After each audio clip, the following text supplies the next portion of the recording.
Guys, welcome back आपके अपने YouTube channel quality management series में। मैं संदीप कौर एक बार फिर से आपका स्वागत करती हूँ। तो गाइस, वीडियो शुरू करने से पहले मैं आपसे एक रिक्वेस्ट करना चाहती हूँ कि जो भी मेरे चैनल पे फर्स्ट टाइम विज़िट कर रहे हैं और जो भी मेरी वीडियोस को देख रहे हैं वो प्लीज़ मेरी वीडियोस को लाइक कीजिए, कमेंट कीजिए उस पर और उसको शेयर कीजिए और मेरे चैनल को जो है वो सब्सक्राइब कीजिए। तो आज का जो टॉपिक है वो आप लोगों को पता है, that is NABH 5th addition. ये जो टॉपिक है ये काफ़ी इन्फॉर्मेटिव होने वाला है, तो इस वीडियो को जो है वो आप एंड तक देखिएगा, क्योंकि इस वीडियो को समझाने के लिए मैं काफ़ी सारी टीचिंग एड्स यूज़ करूँगी ताकि आप लोगों को वीडियो समझने में कोई प्रॉब्लम ना आए। तो NABH 5th एडिशन में मैं आपको एक्सप्लेन करूँगी कि 5th एडिशन में क्या क्या अमेंडमेंट्स आए हैं और 4th एडिशन और 5th एडिशन में क्या डिफरेंसेस हैं, क्या सिमिलैरिटीज़ हैं, 5th एडिशन के जो अमेंडमेंट्स हैं उनके रीजंस क्या हैं और कैटेगरीज़ के बारे में मैं आज आपको एक्सप्लेन करूँगी। तो चलिए आज का जो वीडियो है हम शुरू करते हैं। गाइस, अभी भी काफ़ी सारे हेल्थ केयर पर्सनल्स को, हेल्थ केयर ऑर्गेनाइजेशंस को नहीं पता है कि NABH की 5th एडिशन जो है वो रिलीज़ हो चुकी है। इसका जो पीरियड है स्टैंडर्ड्स का वो है अप्रैल 2020 से लेके अप्रैल 2024 तक। ये स्टैंडर्ड्स जो है अप्रैल 2024 तक ही लागू किए जा सकते हैं, उसके बाद जो है न्यू एडिशन जो है वो रिलीज़ होगी। तो आप सभी को पता है जिन्होंने मेरी पिछली वीडियोस देखी है कि NABH और QCI से रिलेटेड मैंने काफ़ी सारी इन्फॉर्मेशन दी थी अपनी वीडियोस में। तो जिन लोगों ने वो वीडियोस नहीं देखी है प्लीज़ उस वीडियो को देखिए ताकि आपको ये वीडियो समझने में कोई प्रॉब्लम ना हो। तो NABH स्टैंडर्ड्स मैंने आपको बताया था कि NABH जो स्टैंडर्ड्स हैं वो बेसिकली पेशेंट सेफ्टी और क्वालिटी पे फोकस करते हैं, और जो NABH स्टैंडर्ड है वो एक्रेडिटेड है international society for quality in health care से। ठीक है, तो जो NABH 5th एडिशन है वो बेसिकली फोकस करता है पेशेंट सेफ्टी। इस बार का जो एडिशन है वो काफ़ी थोड़ा सा मीन्स कह सकते हैं कि डिफरेंस है उसमें। आप दोनों बुक को अगर देखेंगे तो आपको ऑलरेडी डिफरेंस समझ आ जाएगा कि फर्स्ट बुक किस तरीके से थी और सेकंड बुक में क्या क्या चेंजेस हैं, आपको देखने से ही पता चल जाएगा। तो चलिए अब हम सिमिलैरिटीज से शुरू करते हैं। तो NABH 5th एडिशन और 4th एडिशन में कुछ सिमिलैरिटीज़ हैं। वो सिमिलैरिटीज़ ये हैं कि NABH 4th एडिशन में भी 10 चैप्टर्स हैं, NABH 5th एडिशन में भी 10 चैप्टर्स हैं। इनमें कोई एडिशन या डिलीशन नहीं हुआ है, जो चैप्टर के नंबर हैं वो सेम है। ठीक है, और आप दोनों बुक्स को NABH 4th एडिशन और NABH 5th एडिशन को अगर आप देखेंगे तो इनका जो ब्रॉड स्ट्रक्चर है बुक का वो काफ़ी सिमिलर है।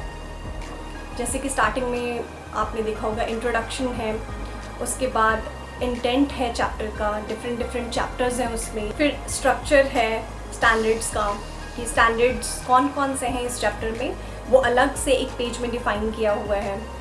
उसके बाद स्टैंडर्ड्स साथ में उसके ऑब्जेक्टिव एलिमेंट्स और ऑब्जेक्टिव एलिमेंट्स की इंटरप्रिटेशन दी हुई है। तो सेम ही दोनों बुक्स जो हैं इनका जो स्ट्रक्चर है वो सिमिलर है ऑलमोस्ट। ठीक है, अब NABH 4th एडिशन के स्टैंडर्ड्स जो हैं और NABH 5th एडिशन के स्टैंडर्ड्स जो हैं ये एक्रेडिटेड हैं दोनों international society for quality in health care. अब आप सोच रहे होंगे कि अगर ये दोनों सिमिलर हैं तो NABH 5th एडिशन कैसे आ गई? तो इसका रीज़न मैं आपको बता रही हूँ, जो international society for quality in health care के स्टैंडर्ड्स हैं वो अपने स्टैंडर्ड्स को रिवाइज करता रहता है, इसलिए हमारे पास जो NABH की 5th एडिशन आई है। ये जो NABH की 5th एडिशन का जो ब्रॉड स्ट्रक्चर है वो मैं आपको स्क्रीन पे ऑलरेडी बता रही हूँ। तो ये NABH की 5th एडिशन का ब्रॉड स्ट्रक्चर है। NABH 4th एडिशन और NABH 5th एडिशन का जो फीडबैक मैकेनिज्म है स्टैंडर्ड्स को रिवाइज करने का वो सिमिलर है। इसमें थोड़ा सा डिफरेंस है, जो डिफरेंस है मैं आगे आपको बताती हूँ। तो ये जो है मैंने सिमिलैरिटीज़ की बात की है कि NABH 4th एडिशन और NABH 5th एडिशन में क्या क्या सिमिलैरिटीज़ हैं। तो अब हम बात करते हैं NABH 4th एडिशन और NABH 5th एडिशन के क्या डिफरेंसेस हैं, 5th एडिशन में क्या अमेंडमेंट्स हुई हैं और उस अमेंडमेंट्स के रीजंस क्या हैं। तो अभी जस्ट मैंने आपको बताया कि NABH 4th और 5th एडिशन के जो चैप्टर्स का नंबर है वो सिमिलर है, 10 चैप्टर्स दोनों में है। आप सभी को पता है कि NABH 4th एडिशन का जो 6th चैप्टर है कॉन्टीन्यूअस क्वालिटी इम्प्रूवमेंट, उसको रिप्लेस कर दिया गया है 5th एडिशन में और उसका नाम रखा गया है पेशेंट सेफ्टी एंड क्वालिटी। और इसके पीछे का रीज़न ये है क्योंकि NABH 5th एडिशन जो है काफ़ी फोकस कर रहा है पेशेंट सेफ्टी पे। NABH 4th एडिशन में कोई कोर क्राइटेरिया नहीं है, आप लोगों ने बुक्स में देखा ही होगा। NABH 5th एडिशन में कोर क्राइटेरिया को ऐड कर दिया गया है। थोड़ी देर में मैं अभी आपको कोर क्राइटेरिया के बारे में भी बताऊंगी। NABH 4th एडिशन में क्या है कि ऑब्जेक्टिव एलिमेंट्स का एक सेम लेवल है कि पहले स्टैंडर्ड्स हैं, देन ऑब्जेक्टिव एलिमेंट्स हैं, फिर ऑब्जेक्टिव एलिमेंट्स की इंटरप्रिटेशन लिखी हुई है। बट NABH 5th एडिशन में ऐसा कुछ नहीं है, उसकी डिफरेंट कैटेगरीज दी हुई हैं। ये जो कैटेगरीज डिवाइड की गई हैं, इसके पीछे का रीज़न है step wise progression towards mature quality system. पहले क्या था, हमारे पास बल्क में स्टैंडर्ड्स थे, हम उसी को फॉलो करके फटाफट से जो है हम अपना मैनुअल रेडी करते थे, डॉक्यूमेंट्स को रेडी करते थे। इस बारी भी सिमिलर है, बट इसमें क्या है, काफ़ी सिंप्लिसिटी जो है आपको देखने को मिलेगी। तो NABH 4th एडिशन में आप लोगों ने देखा होगा कि ऑब्जेक्टिव एलिमेंट्स जो बहुत ही सिंप्लीफाइड होते थे, उसके नीचे एक फ्रेज होता था सेल्फ एक्सप्लेनेटरी, जो कि 5th एडिशन में बिल्कुल डिलीट कर दिया गया है। ये वर्ड्स जो है ये 5th एडिशन में यूज़ नहीं किया है।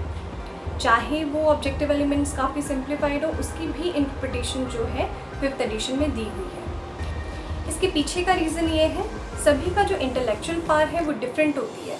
चाहे वो सिंप्लीफाइड चीज़ हो, हम उसे किस तरीके से रिसीव करें हमें नहीं पता, तो यहाँ पे NCs आने के काफ़ी सारे चांसेस हो सकते हैं। तो सिंप्लीफाइड ऑब्जेक्टिव एलिमेंट्स में भी ये सेल्फ एक्सप्लेनेटरी फ्रेज जो है वो बिल्कुल डिलीट कर दिया है।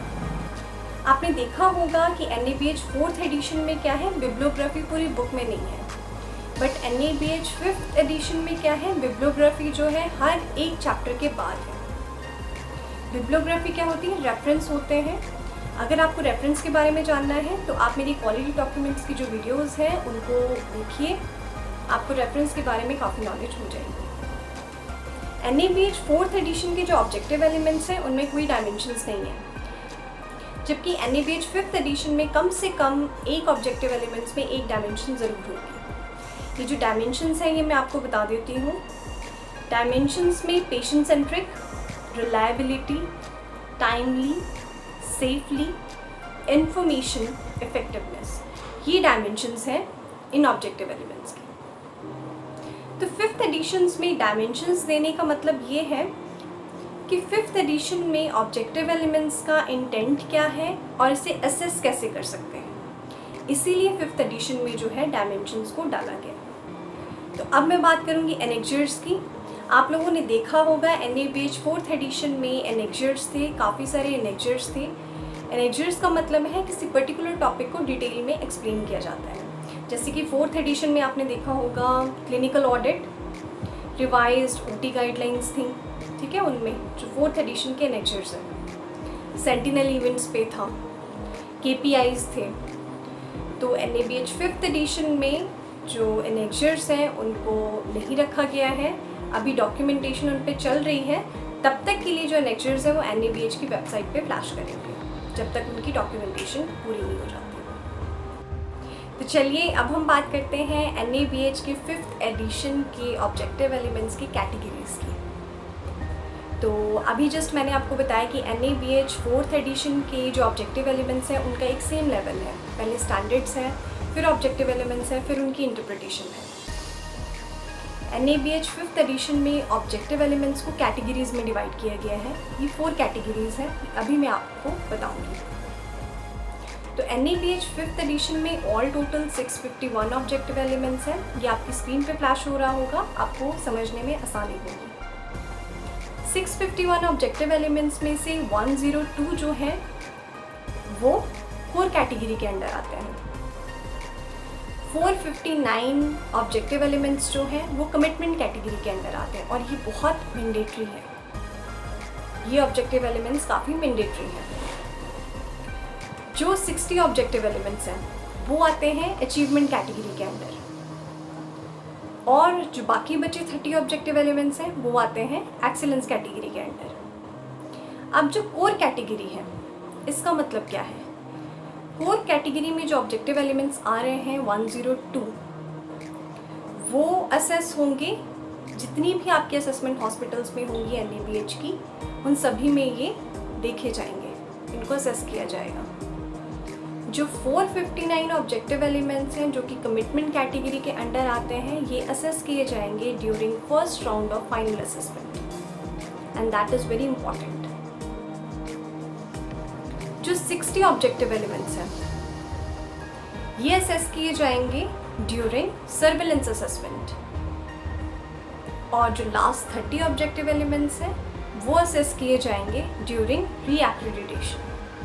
तो ये कुछ मैंने आपको कैटेगरीज बताई ऑब्जेक्टिव एलिमेंट्स की। आप NABH की बुक परचेज करेंगे, देखेंगे, तो आपको इजीली डिफरेंसेस और सिमिलैरिटीज़ का पता चल जाएगा। तो गाइज़, आज के लिए बस इतना ही। मैं मिलती हूँ आपको नेक्स्ट टॉपिक के साथ। अगर आपको मेरी वीडियो इन्फॉर्मेटिव लगे तो इसे प्लीज़ लाइक कीजिए, शेयर कीजिए अपने फ्रेंड्स के साथ, क्योंकि NABH 5th एडिशन के बारे में काफ़ी लोगों को अभी नहीं पता है। तब तक के लिए अपना ध्यान रखिए और stay tuned for the next video.